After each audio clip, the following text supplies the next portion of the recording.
ದೆಹಲಿ ಅಂಗಳವನ್ನ ತಲುಪಿರುವಂತಹ ಈ ಕುರ್ಚಿ ಕಿತ್ತಾಟ ಈಗ ದೆಹಲಿ ಅಂಗಳದಲ್ಲಿ ಕುರ್ಚಿಯನ್ನ ಯಾರಿಗೆ ಕೊಡ್ತಾರೆ ಅನ್ನುವಂಥ ಚರ್ಚೆ ಇದೆ. ಅಂತಿಮ ಹಂತಕ್ಕೆ ರಾಜ್ಯ ಕಾಂಗ್ರೆಸ್ನ ಕುರ್ಚಿ ಕಿತ್ತಾಟ. ಸಿಎಂ ಡಿಸಿಎಂಗೆ ಹೈಕಮಾಂಡ್ನಿಂದ ಈಗ ಬುಲಾವಂತೆ.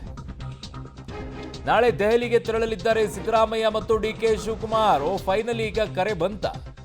ನಾಳೆ ಸಂಜೆಯವರೆಗೆ ಕಾಂಗ್ರೆಸ್ನ ಸಂಸದೀಯ ಮಂಡಳಿ ಸಭೆ.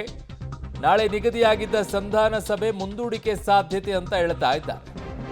ಭಾನುವಾರ ಸಿಎಂ ಡಿಸಿಎಂ ಸಂಧಾನ ಸಭೆ ಫಿಕ್ಸ್ ಆಗಿದ್ದಾಗ ಸಂಧಾನ ಸಭೆ ಬಳಿಕ ಪವರ್ ಶೇರಿಂಗ್ ಫೈಟ್ಗೆ ಫುಲ್ ಸ್ಟಾಪ್ ಬೀಳಬಹುದು ಅಂತಿದ್ದಾರೆ. ಅಂತಿಮ ಹಂತಕ್ಕೆ ರಾಜ್ಯ ಕಾಂಗ್ರೆಸ್ನ ಕುರ್ಚಿ ಕಿತ್ತಾಟ ಈಗ ಬಂದು ತಲುಪ್ದಂಗೆ ಕಾಣಿಸ್ತಾ ಇದೆ. ಭಾನುವಾರದವರೆಗೂ ಕೂಡ ಇದು ಹೀಗೇ ಸಾಗುತ್ತಾ ಅಥವಾ ಅಲ್ಲಿ ಇನ್ನೊಂದು ಕಡೆಗೆ ಮುನಿಸ್ಕೊಂಡು ಬರೋದು, ಅದಾದ ನಂತರ ಮತ್ತೆ ಆಲ್ ದಿ ಬೆಸ್ಟ್ ಅಂತ ಹೇಳೋದು, ಅದಾದ ನಂತರ ವಾಪಸ್ ಬರೋದು, ಆಮೇಲೆ ಮತ್ತೆ ಪರೇಡ್ ಮಾಡೋದು, ನಾವೆಲ್ಲ ಜೊತೆಯಲ್ಲಿ ನಡ್ಕೊಂಡು ಹೋಗ್ತೀವಿ ಅನ್ನೋದು, ಇವೆಲ್ಲ ನಡೆಯುತ್ತಾ ಅಂತ.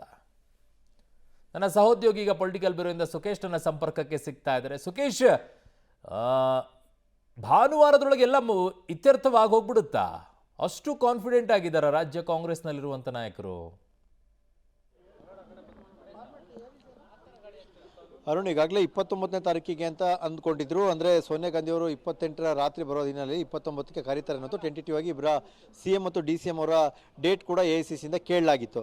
ಆದರೆ ಕಾಂಗ್ರೆಸ್ ಸಂಸದೀಯ ಮಂಡಳಿಯ ಸಭೆ ಇರುವಂಥದ್ದು ಸೋಮವಾರ ಮಧ್ಯಾಹ್ನ, ಅಂದರೆ ಬೆಳಿಗ್ಗೆ ಮಾಡಬಹುದು ಅಂತಿತ್ತು. ಅದು ಸೋಮವಾರ ಮಧ್ಯಾಹ್ನದ ಅಂತ ಅಂದರೆ ಸಂಜೆ ಸುಮಾರಿಗೆ ನಡೆಯುತ್ತೆ.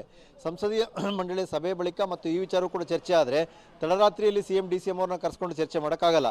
ಹಾಗಾಗಿ ಅದು ಒಂದು ದಿನ ಗ್ಯಾಪ್ ಕೊಟ್ಟು ಭಾನುವಾರ ಮಾಡ್ಬೋದು ಅನ್ನುವಂಥ ಲೆಕ್ಕಾಚಾರ. ಹಾಗೇನಾದರೂ ಸೋನಿಯಾ ಗಾಂಧಿ ಅವರು ವಿಶ್ರಾಂತಿಯನ್ನು ಬಯಸಿದೆ. ಯಾಕಂದರೆ ಸಂಸದೀಯ ಮಂಡಳಿಯ ಸಭೆಗೆ ತಕ್ಷಣವೇ ಬರಬೇಕಾಗುತ್ತೆ ಅವರು, ಅಂದರೆ ವಿದೇಶ ಪ್ರವಾಸ ಮುಗಿಸಿ ಬಂದ ನಂತರ.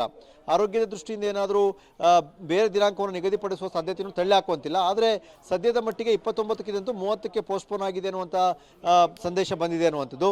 ಹಾಗಾಗಿ ಅಧಿಕೃತವಾಗಿ ಸಭೆಯನ್ನು ಮುಗಿಸೇ ಕರೀತಾರ ಅಥವಾ 30ನೇ ತಾರೀಕು ಸಂಜೆಯ ನಂತರ ಸಭೆಯನ್ನು ನಿಗದಿ ಮಾಡ್ತಾರಾ ಅನ್ನುವಂಥ ಕುತೂಹಲ ಇದೆ. ಬಹುತೇಕ 30ಕ್ಕೆ ಆಗುವಂಥ ಸಾಧ್ಯತೆ ಹೆಚ್ಚಿದೆ. ಹಾಗೇನಾದರೂ ಸೋನಿಯಾ ಗಾಂಧಿ ಅವರ ಆರೋಗ್ಯಕ್ಕೆ ಸಂಬಂಧಪಟ್ಟ ಸ್ವಲ್ಪ ವಿಶ್ರಾಂತಿ ಬೇಕು ಅಂದರೆ ಮಾತ್ರ ಮುಂದಕ್ಕೆ ಹೋಗುವ ಸಾಧ್ಯತೆ ಕೂಡ ತಳ್ಳಿ ಹಾಕುವಂತಿಲ್ಲ. ಅರುಣ್, ಓಕೆ, ಹಾಗೆ ಸಂಪರ್ಕದಲ್ಲಿ ಸುಖೇಶ್, ವಾಪಸ್ ಬರ್ತೀನಿ. ಅಂತಿಮ ಹಂತಕ್ಕೆ ಅಂದರೆ ಬೆಣ್ಣೆಯಲ್ಲಿ ಕೂದಲು ಬಿದ್ದಾಗ ಕೂದಲನ್ನು ತೆಗೆಯುವಂಥ ರೀತಿ ಹೇಗಿರುತ್ತೆ ಅನ್ನೋದು ಎಲ್ಲರಿಗೂ ಗೊತ್ತು. ಅಷ್ಟು ನಾಜೂಕಾಗಿ ತೆಗಿಬೇಕಾಗತ್ತೆ. ಆ ರೀತಿಯಾಗಿ ಮಾಡಬೇಕಾಗಿದ್ದಂಥವರು ಈಗ ರಂಪಾಟ ಆಗಿ ಹೋಗ್ಬಿಟ್ಟಿದೆ. ದೇಶಾದ್ಯಂತ ಮೊದಲೇ ಕಾಂಗ್ರೆಸ್ನ ವಿಚಾರದಲ್ಲಿ ಈಗ ಅನೇಕ ರೀತಿಯಾದಂಥ ಟೀಕೆಗಳಿಗೆ ಗುರಿ ಆಗ್ತಾ ಇದೆ. ರಾಜಸ್ಥಾನದಲ್ಲೂ ಅದೇ ಪರಿಸ್ಥಿತಿ ಆಯಿತು, ಬಿಹಾರದಲ್ಲೂ ಕೂಡ ಅದೇ ಪರಿಸ್ಥಿತಿ ಆಯಿತು, ಮೈತ್ರಿ ಮಾಡಿಕೊಂಡಾಗಲೂ ಕೂಡ ಅದೇ ಪರಿಸ್ಥಿತಿ ಆಯಿತು, ರಾಜ್ಯದಲ್ಲೂ ಕೂಡ ಮೈತ್ರಿ ಮಾಡಿಕೊಂಡಾಗಲೂ ಕೂಡ ಇದೇ ಹಾದಿ ಬೀದಿ ರಂಪಾಟ ಆಗೋಯ್ತು. ಅವ್ರ ಮೇಲೆ ಇವರು, ಇವ್ರ ಮೇಲೆ ಅವರು, ಈಗಲೂ ಕೂಡ ಮತ್ತೆ ಹಂಗೆ.